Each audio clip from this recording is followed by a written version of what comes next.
Oh, we can talk about that real quick. That's actually worth mentioning. Today was the debut of Figma's IPO. Figma balls. This is not a setup for that kind of joke.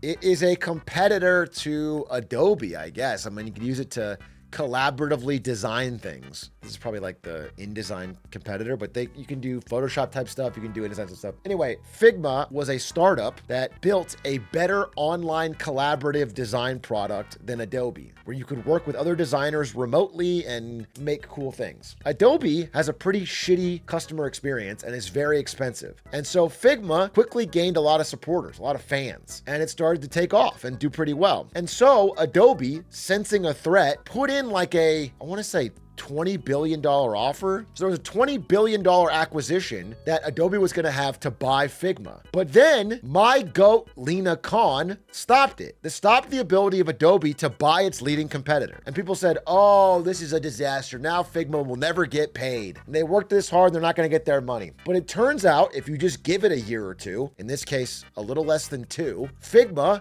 has continued to grow. It is now a full-fledged competitor to Adobe. And today they launched their IPO and went to public. So now there's a public company competitor to Adobe that had an incredible first day. And they're valued north of $45 billion. So that's $25 billion more than they would have got from Adobe. So now we have 2 competitors and there's more total money instead of all of it being hoarded by Adobe, all that value. There's a clear link here between better customer outcomes. Again, now the pressure from Figma as a competitor forces Adobe to be less egregiously bad. And Figma, the people that invested in that or people who were employees there made more money than they would have. I think the long-term outcome of healthy competition and not being able to get killed in the womb by your biggest competitor is awesome. It's good for customers. It's good for employees. The only thing it's bad for is Adobe or the monopoly. And I'm particularly happy about it because I have a friend who left Twitch back in the day to work early for Figma, like employee number 30. And that friend just got paid.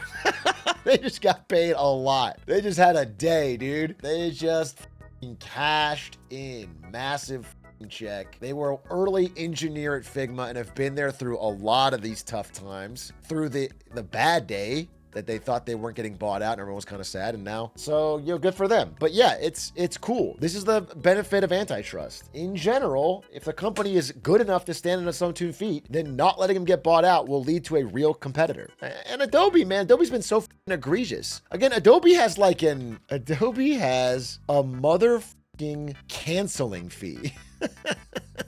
If you try to cancel Creative Cloud, you get charged a canceling fee. It's crazy. Ever since Adobe pivoted from, when I was younger, in the Stone Age, you would just buy Photoshop once and you have it forever until you want to buy a new version. But now that it's a subscription service, you need to pay monthly to have access to it, and they constantly raise the prices, constantly incentivize you to lock you into a year-plus deals. And if you cancel it at all early, you're getting charged a cancellation fee. It's completely fucked up. And they've been able to do this because they have no real competitor. For many design jobs or digital creative jobs, you need the Adobe suite. There's nothing else that can handle the workflow. And they've used that to extract the maximum amount of money from you. But rising companies like Figma are allowing people to get out of this system, which is awesome, which is really cool. And so I just want to continue to show examples of like things that Lena Khan did and things that good antitrust enforcement can do that benefit you, even if you don't notice it day to day. We could entirely be in a world where Figma no longer exists, is totally owned by Adobe and killed,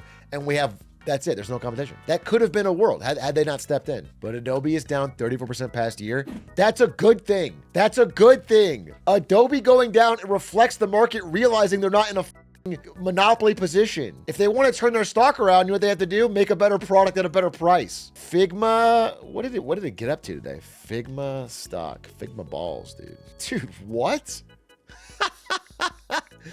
Holy shit. Figma IPO'd at $33 today and is at $115 by the end of the day. It tripled. Holy, okay, that's a bit of a meme.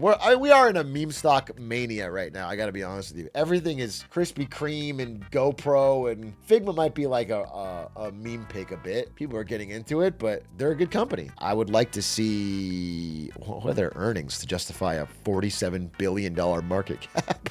What price did your friend sell at? Not at all. They're just holding. My friend has worked there for 5 or 6 years as an early stage engineer. I mean, they probably just made $10 million plus.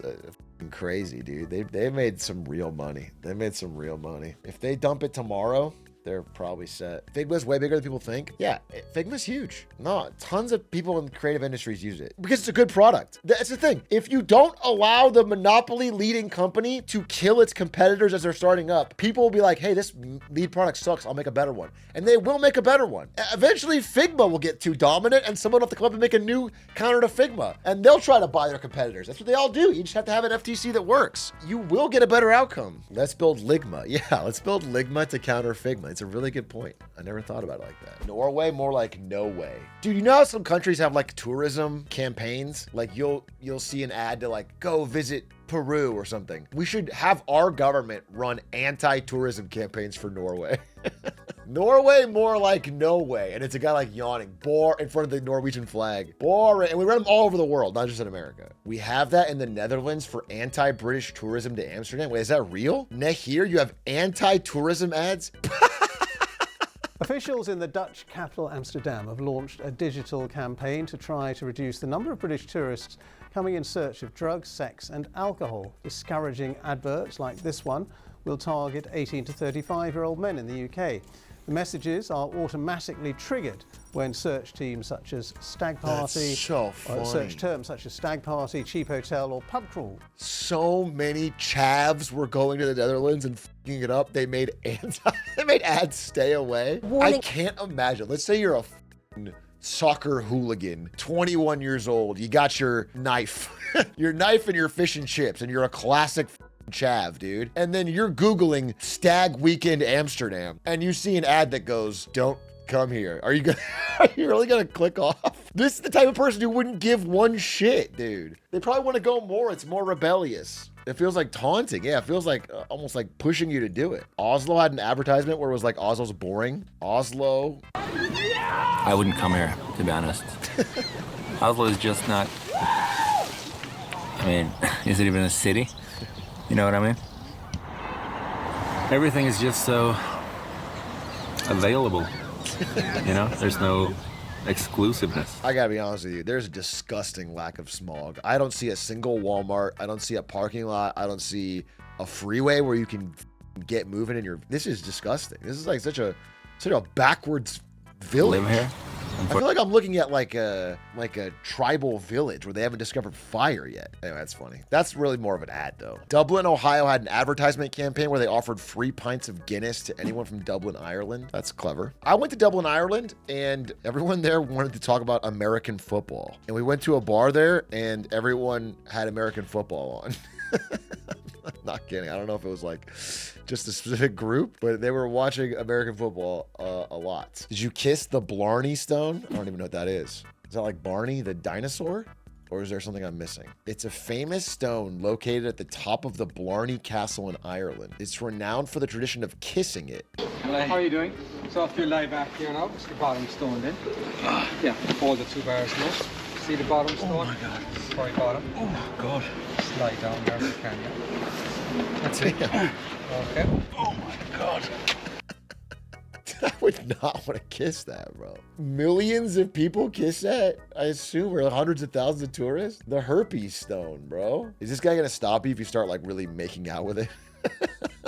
You want more luck than usual, and you're Frenching the Blarney Stone. Are they gonna pull you off, or do you get to do it as much as you want? Why would kissing this random stone become a thing? I don't understand that at all. Why do anything? I guess that's a fair point. Maybe these little charms, these little superstitions are what add to the spice of life. Maybe kissing the Blarney Stone is just one small part of the beautiful fabric that is the nation of Ireland. And that what I'm saying is taking something beautiful and mystical and making it small and real. Maybe the Blarney Stone is a good kisser.